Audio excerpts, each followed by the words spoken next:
Today in class we did a introductory overview of the book The Chalice and the Blade. I was feeling really empowered and a little bit heated because a lot of the beliefs that were expressed from prehistory feel to be the same as my beliefs, and the beliefs of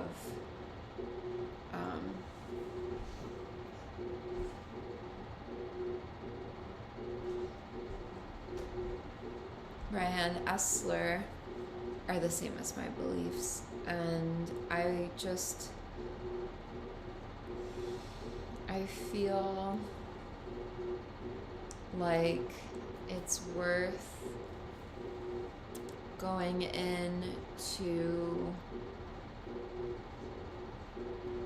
what's going on in a feeling sense. And I know the whole thing is patriarchal perspectives dominating even the fact that this incredible scholar was rejected by a lot of other scholars, being feminine, presenting the information that she's presenting, which is that we're good and like human nature, and we lived in egalitarian, peaceful societies that worship the goddess prior to invasion and takeover of warring peoples. And these warring peoples' culture, heritage, and legacy is still what we're living inside of currently. And this is always how it's felt to me.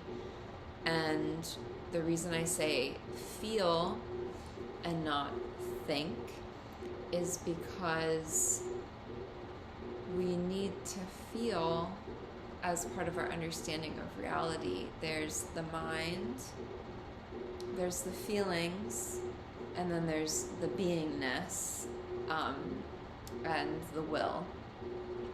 And we actualize ourselves in the will. We have relationships in the world, even if it's academic acclaim, etc. And then we have ideas, inspiration, but this center, the middle world in many world over shamanic traditions, the human, the feeling is essential to be a whole human. We can't just think, we can't just feel, we can't just will. They have to all be working together. And I just want to take a minute through narrative to feel into this story. So there are people living peacefully. Everyone's equal. That's what egalitarian means. And there's no hierarchy. There's no war. Nature is in balance. Animals, plants, humans, women, men. People are living in peace. And that's so beautiful.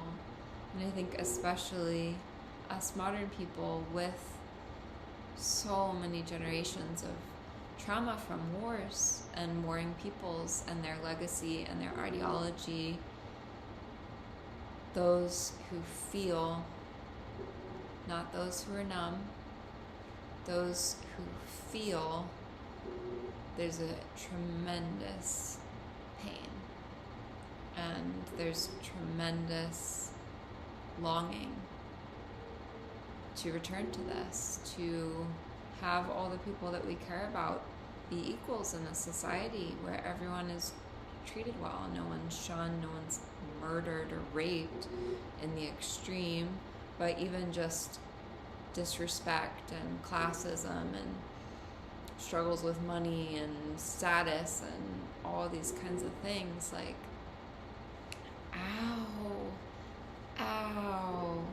ugh, it hurts so much. And I think because a warring civilization, so they show up, new shore, new town, new area, kill, rape, harm, take, steal. Say, I'm the new king here. You have to do whatever I say or I'm going to kill you. And the real human experience, like, we're even so desensitized these days that we can talk about that without being, like, appalled and feeling that, like imagine someone who you absolutely adore just being killed and they're gone. And then having to assimilate into a domination culture. A lot of walls go up. The numbness is how you get through. And then you survive. And maybe for thousands of years, hundreds of years, tens, decades, this threat to conform, more and more and more walls go up, and there isn't this natural feeling of love and camaraderie for the people who are around you. And I think it's really this level of trauma which in the nervous system will cause, freezing. Linda Tai is an incredible resource. She's a therapist who does a lot of teaching for other therapists, talking about the nervous system in heightened states of activity and deadened states of activity as a survival mechanism to get us through trauma. Really the shutting down being like accepting that we're going to be killed, and then assimilating and having these anxious neurotic tendencies to be overactive to avoid whatever, running or freezing in an animal world. And so these same neurological nervous system functions are happening on a huge scale, where the ability to feel our nature, which is good. And the reason you open a little bit and there's all this scary stuff and you're like, no, it's not true, I'm bad. It's just layers on layers, thousands, hundreds of years. It's intergenerational exposure to war, which is not natural. It's ideological propaganda to say that this is how we are, because Steiner says, if you want to know truth, look at who benefits. If some idea is being propagated, who's benefiting and how and why by that belief being spread. And it's conquerors. It's people who want to keep declaring war, who want to keep subjugating peoples to their agenda so that they can have tons of money. At this point in our society, that's what it is. And it happens in politics, it happens, in between nations. It's about domination-based power. And there are all these layers that I just felt called to point out, because the ideology of partnership-based model, feminine, you can say feminine, domination-based, masculine, but it's not a healthy or real masculine, it's something else. These two ideological systems feel so separate, and then instead of being a victim of like, why can't, like that grief is really important. But I just wanted to point out here that there's all these strata of implication and application of the phenomena through generations, through different psychological mechanisms, and it's seeded all through the culture, and it's mostly trauma that is making people scared, and then they believe it and they go along with it, and it's okay. Like,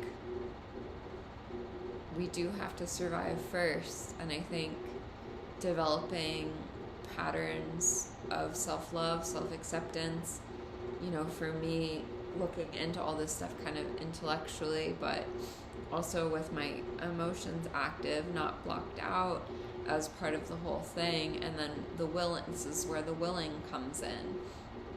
We can't just think, we can't just feel the willing, where I choose not to be in situations, I choose not to be in cultures where I'm subjugated as an object, as lesser than, where my value comes from being like, I don't know, stimulation for a man, which would be being hyper focused on how you look. And in America, wanting to lose weight so that you fit a media-based ideal that's not real and has, in my opinion, some slightly, less than legitimate origins, with people who have preferences that are really pretty dark. And it's this domination-based culture that is really running the media, running the politics, running the film industry, running the television industry. So part of my willing in this arena is I don't watch a lot of things, and I don't go on social media, because I was raised in this culture, and it starts to function as these little seeds of poison, where my sense of safety, my instinctual knowing that I need to somewhat conform to what's around me to not be killed, is the most extreme, but to not be ostracized or, pushed away, just having people not like me. I stay away from cultural influences that reinforce this dominator culture. And I choose to put myself in wholesome environments where people don't judge me based on what I look like, don't judge me based upon how I'm dressing and my status. I want people who have the same values as me, so I purposefully, carefully navigate my life according to that value. And so, there are these three ways. Thinking is pretty dominant in our culture, especially school, academia, all that. Books, it's great. It's very pure. They can pierce through a lot of bullshit, like this book, and just say what's really going on, and not just be like unconsciously tagging along with something that's deeply harmful and like a huge trauma for us all. So thank you for listening.